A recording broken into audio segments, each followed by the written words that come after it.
राजा दरबार रे राजा बसिकी समस्त अभियोग शुणुते। ठीक से समय मंत्री आसिले मंत्री कहले हे राजा आमर प्रजा मैंने आसुच्चंती आपनको किसी अभियोग शुणा। राजा कहले प्रजा मैंने आसुच्चंती कौन अच्छी अभियोग प्रजा मानकर।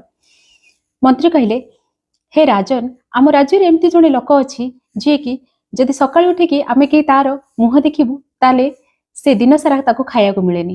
राजा पूरा आग्रह सह कहले ठीक अच्छे से लोक को मो पाक आण मु परीक्षा करी जदि यह सत्य होता है मृत्यु दंड दिज्व।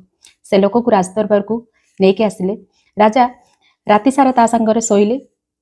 सकाळु हैला राजा एमती व्यस्तबहुलता भितर भूली गले खाइबापी काम सारी जिते राति हो गला आसिले देखिले से खाई नांती।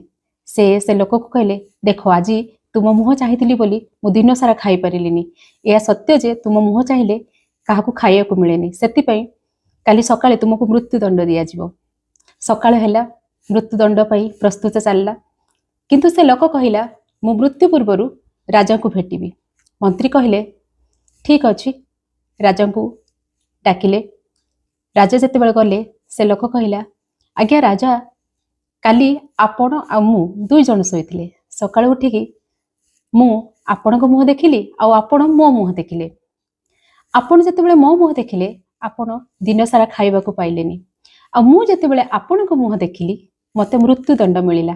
एबे कहंतु कहा मुह असुब मो मुह असुब ना आपण मुह असुब। सेतेबेले राजा निजर भूल बुझी पाले आउ तांको मृत्युदंडरू मुक्ति देले। आज्ञा परर दोष देखिबा अपेक्षा आगे निज भितर कौन दोष अच्छी से देखु।